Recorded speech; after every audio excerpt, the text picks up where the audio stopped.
Hi everybody, it's been a while. I hope everybody is doing okay. So I've been working on something. I want to start a new series on my YouTube channel. It's about what we can learn from people around us, from that to things around our environment. It could be what we can learn from the life of Aliko Dangote to what we can learn from insects in the environment.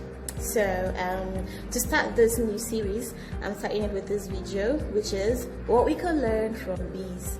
What can we learn from honeybees? Aside appreciating bees for the honey that they provide us and their impact on our ecosystem, what can we learn from how bees live their lives on a daily? So stay tuned and enjoy. Teamwork. One of the lessons we can learn from bees is teamwork. In the world of bees, you can never speak in a singular form. Although each of them makes an individual contribution, their goal is the common good. Colonies are perfectly organized social structures in which each individual does a different task. Nevertheless, all tasks are synchronized with each other. In our human world, we all truly depend on each other. However, we have created the illusion of individualism. Although all of the clothes we wear and the food we eat comes from each other, sometimes we believe that we are self-sufficient. And out of pride and being egocentric, we tend to want to do everything ourselves without asking for help, whereas there's no harm in seeking help once in a while. Assuming a role and carrying it out fully. Each bee has a specific role in the hive. There is no confusion over everyone's tasks since each one knows what it has to do and carries it out completely. That little insect society is surprisingly complex. In general, there is a queen, the drones, and the workers. However, the latter further divides into specific roles. Humans should learn from bees that everyone should play a role in the collective plane. In our societies today, this is really complicated since we can change jobs whenever we want to. Nevertheless, while performing a specific task, it's best to concentrate exclusively on it, as bees do. We humans tend to forget our specific role and our specific descriptions. Most of the times you see people go into the job not minding the particular role that has been designated or assigned to them in that particular job. They enter the job just for the pay at the moment with a hope or with a plan of getting another position that they are more passionate and more interested in. We don't really get into jobs because we see the bigger picture or we see the goal that we are trying to pursue. We get into jobs because it is just a step for now. Then we pursue other steps. This might be a good idea in self-development and achieving one's individual goal, but we are talking about a collective goal here, a collective interest to help the society and to help each other and not just one individual self.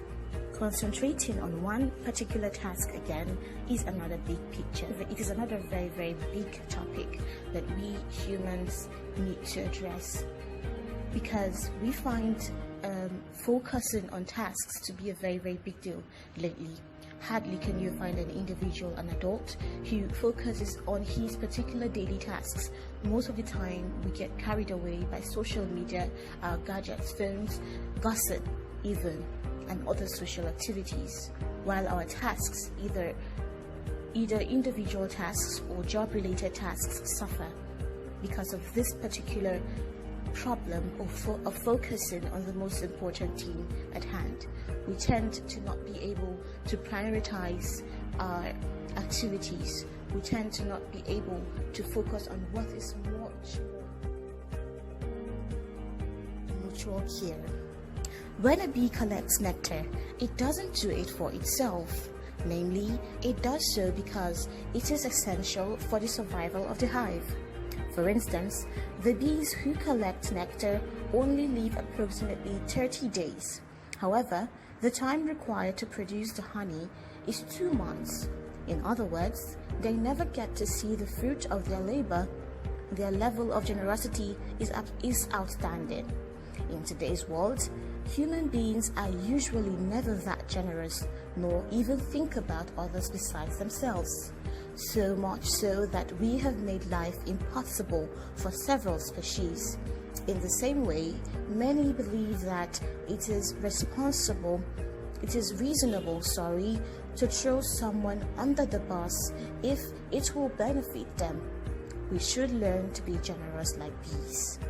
We human beings are so self-centered, so selfish, and so greedy. I'm sorry for being harsh, but isn't it true? Don't we all look out for ourselves?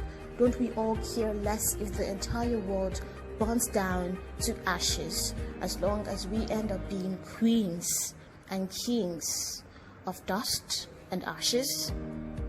As long as we take the crown, we do not bother. We care less what happens to the entire world.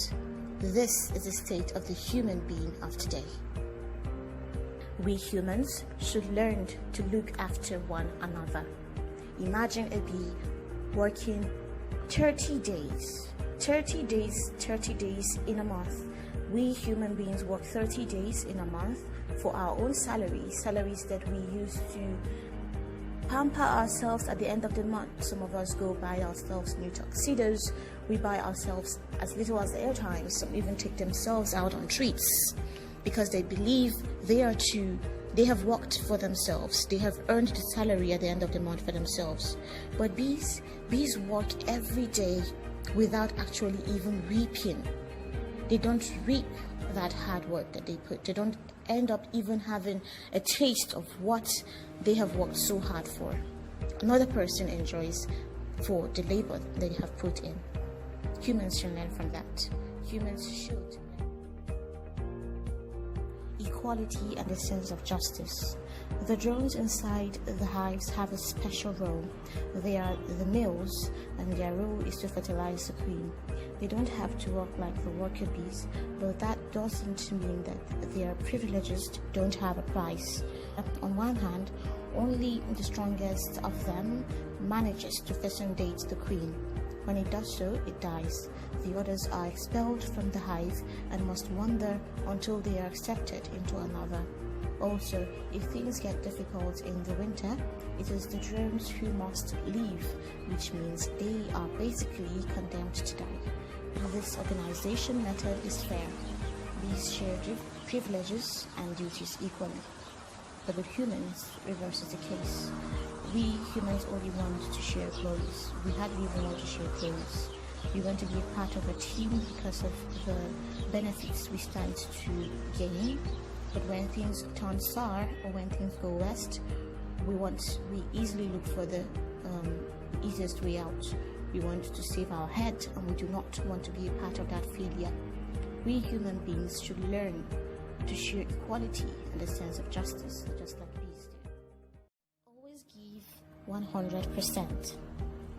The relationship between bees is not a 50-50 partnership or a competition.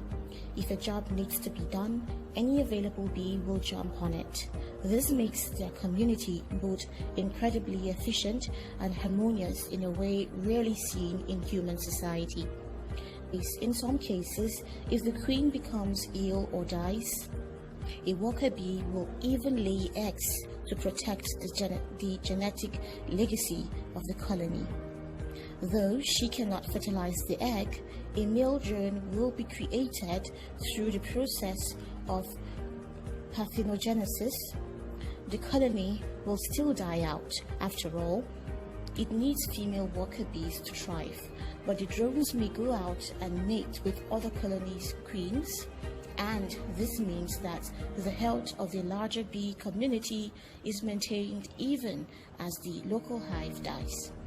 Now take for instance, a typical example of this situation in a human form, in the human world is, it is all about protecting one another.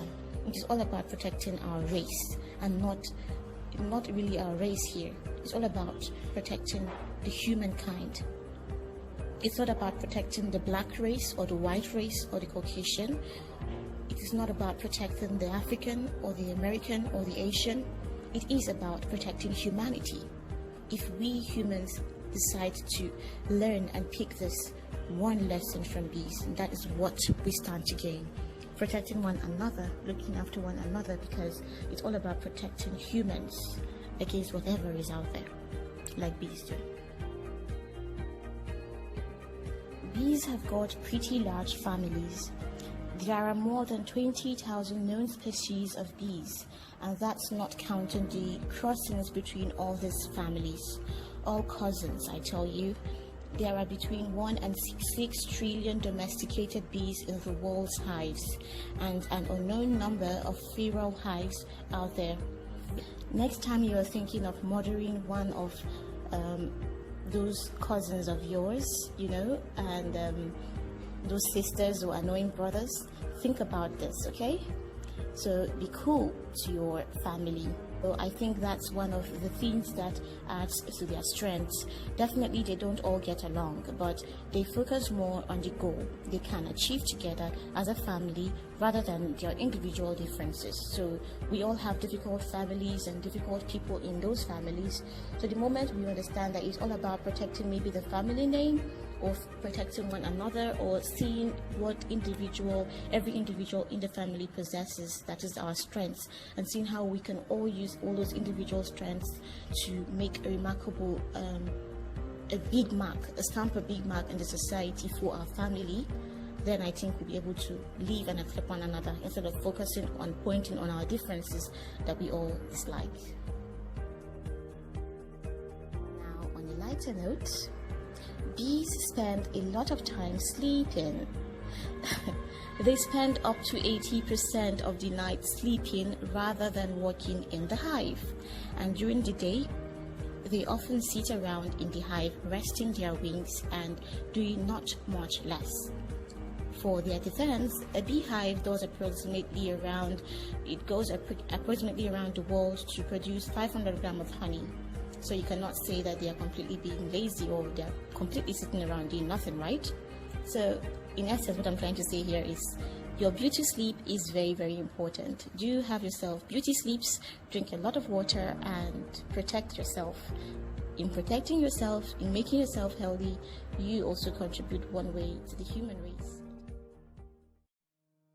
Okay, so welcome back from that. I hope you have learned something today. I personally have learned from the research I carried out before starting this video. I saw a whole lot of things that opened my eye into how I can impact myself better in terms of relating with people and also self-development. I hope you too have learned. One of the things that really stood out for me is working for a greater goal, a greater purpose. I made mention of how bees carry out their daily activities, that is getting the nectar and stuff for the hive without actually leaving to enjoy the honey at the end of their 30-day activities. I don't think any human being does that, except fathers. Our fathers, I think, are one who actually live in that line. Our fathers work all their lives for our betterment. That interruption, as I was saying, I think our fathers are the ones who have that trait. Our fathers work all their lives just to see us through, to ensure that we are successful and all our needs are met. But not all fathers actually live to enjoy that hard work. Most of them maybe pass away before their children are all grown to give them back or pay them back for all the good they have impacted in their lives.